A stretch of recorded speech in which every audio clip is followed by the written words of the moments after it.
Bienvenidos a Mantenimiento de Máquinas Eléctricas. Cuando hablamos de potencia eléctrica, nos habla de que las cargas se pueden clasificar en tres tipos, que es lo que le he venido diciendo, en cargas resistivas, inductivas y capacitivas.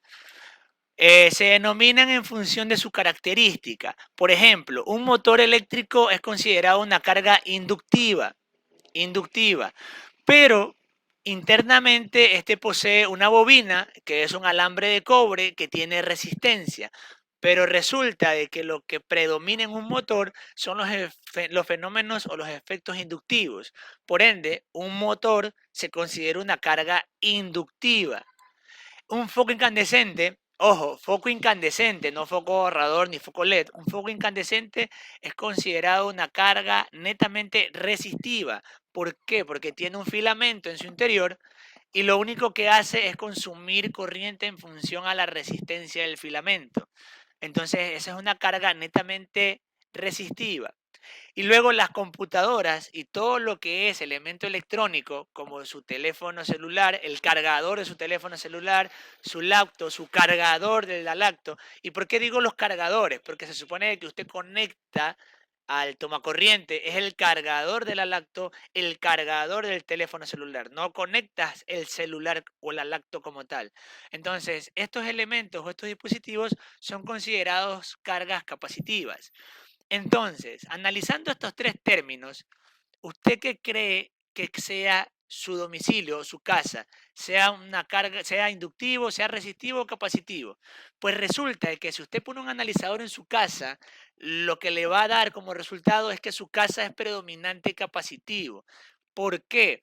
Porque en esta parte de cargas capacitivas también entran los focos LED, los focos ahorradores, lo que son televisores, equipos de sonido, y si tú analizas, tienes en tu casa quizás una bombita de agua que es un motor, o dos bombitas de agua que son dos motores, y el resto de elementos de tu casa son focos, computadora, cargador de teléfonos, televisores y demás cosas electrónicas.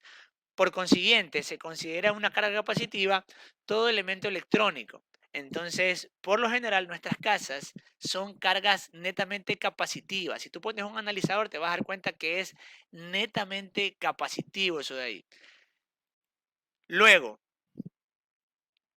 todas estas cargas, como le comento, interactúan dentro de una instalación y aquí es donde usted puede denominar una instalación y saber si es inductiva, capacitiva o resistiva. Obviamente, la mezcla de todas estas cargas les va a dar un resultado, una resultante, como se dice. Listo. Vamos a ver un tema importante sobre los términos en este tema de las potencias, ¿sí? La potencia activa está relacionada con las cargas resistivas. Ya vamos a ver el triángulo de potencia para que entiendan un poquito este tema. Luego habla que la potencia reactiva está asociada a las cargas inductivas y a las cargas capacitivas. Ojo aquí, ojo aquí. La potencia, habían tres potencias: activa, reactiva y aparente. La relación directa sería la potencia activa con las cargas resistivas y la potencia reactiva con las cargas inductivas y capacitivas. El detalle es que las cargas reactivas se dividen en dos grupos: inductivas para motores o capacitivas para parte electrónica. Y luego lo que es la potencia activa se relaciona directamente con la carga resistiva. Ya vamos a ver unos gráficos para entender mejor esto de acá. La potencia aparente, ¿dónde queda? La potencia aparente es simplemente la suma vectorial de la potencia activa y la reactiva. Es la suma de las dos. No se relaciona directamente ni con las cargas resistivas, ni las inductivas, ni las capacitivas. Adicional, también nos indica que una máquina puede tener varias de estas características. Por ejemplo, es lo que le decía hace un momento, un motor eléctrico tiene parte resistiva, pero predominantes son los fenómenos inductivos, ¿sí? En este caso, nos habla de los equipos domésticos. Como le comenté, la mayoría de equipos son electrónicos, por ende son cargas reactiva capacitiva. Y aquí viene ya lo que le comenté, reactivo capacitivo. Y luego en una industria, obviamente, donde existen máquinas como motores, en su mayoría, estas instalaciones van a ser reactivas inductivas. Luego, para entender de mejor manera ya el tema este de las cargas, vamos a ver el detalle de cómo se manejan o cómo se comportan estas cargas. Aquí le planteo un plano cartesiano, donde nos indica que en la parte del eje X tengo la parte resistiva y en el eje Y la parte reactiva. Hacia arriba, reactivo inductivo, y hacia abajo, reactivo capacitivo. Vamos a suponer que estamos observando un analizador de red para que usted entienda este tema de las potencias. Primero aparecen dos foquitos incandescentes y dijimos que los foquitos incandescentes son cargas netamente resistivas. Por ende, solo aparece la potencia P, que es resistiva, que es potencia activa. Como no hay carga ni inductiva ni capacitiva, la flecha queda en la horizontal. Una vez que aparece dos foquitos más, por ejemplo, en este caso, crece la potencia, pero crece en el mismo eje. No ha cambiado en su naturaleza reactiva, sigue siendo netamente resistivo. Luego, si yo a estos cuatro foquitos, observe lo que va a pasar en la gráfica, si yo a estos cuatro foquitos le coloco dos motores, los motores son carga inductiva. ¿Qué va a suceder?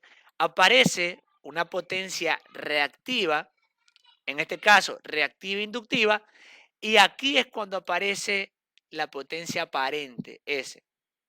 Ojo, en el primer ejemplo también existe potencia aparente S, pero ¿cuál sería la potencia aparente S? En este caso es igual a la P, porque sería o estaría dibujada sobre ella misma. P y S son exactamente las mismas. Repito, es como que yo esta flechita de la potencia aparente S la baje y la coloque sobre P. Entonces, en el ejemplo 1, cuando solo hay cargas resistivas, la potencia P es igual a la potencia S. ¿Sí? En la segunda ya vimos que apareció la potencia reactiva, en este caso reactiva inductiva, y se genera la potencia aparente, en este caso apuntando hacia el lado inductivo. Luego vamos a ver qué sucede en esta misma instalación si ahora en cambio yo le agrego muchos equipos electrónicos como computadoras, cargadores de teléfono, televisores y demás elementos electrónicos. Observen lo que va a ocurrir. La potencia reactiva sigue existiendo, pero ahora cambia el sentido. Repito, la potencia reactiva cambia el sentido. Ahora va hacia abajo. ¿Por qué? Porque ahora es predominante capacitivo, porque hay más cargas capacitivas. Entonces, un analizador de red lo que le indica a usted es este comportamiento de las cargas de una instalación. ¿Sí? Le indica el comportamiento de las cargas en una instalación para saber si nuestra instalación o nuestras máquinas son predominante resistivo, predominante reactivo inductivo o predominante reactivo capacitivo. Entonces, este es el comportamiento, repito, de un analizador de red. ¿Por qué tenemos que conocer esto? Porque resulta que en la industria ecuatoriana se penaliza por el mal uso de estas cargas. Se penaliza por el mal uso de estas cargas.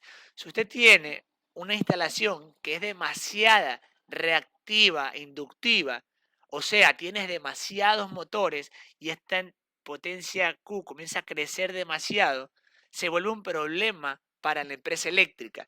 Y usted lo que debe de hacer es intentar, obviamente no se llega a lo ideal, pero lo que usted debe de hacer es intentar que esta potencia Q no crezca mucho, no crezca demasiado. Y cuando hablamos de corrección de factor de potencia, hablamos de este tema. Cuando hablamos del triángulo de potencias, repito, y sobre el tema de cargas, hablamos de lo siguiente. Un plano donde sabemos que este es la parte resistiva. Y aquí de una vez voy aprovechando para explicar lo de la corrección de factor de potencia. Digamos que tenemos la siguiente gráfica en una instalación. Por acá está la potencia aparente y tenemos una potencia reactiva de esta forma. Ahí también aparece, obviamente, su potencia acá, activa, P. Y resulta que corrección de factor de potencia lo único que me dice es que yo debo de bajar esta potencia Q para que aparezca una nueva potencia S. Y por ende, si yo analizo las dos líneas que acabo de hacer, entre la primera S y la que acabo de corregir, esta de acá tiene mayor consumo que la corregida, ¿sí? Mayor consumo. Entonces, corregir factor de potencia simplemente nos involucra mover vectorialmente estos valores. Hasta aquí el video de la sesión. Gracias.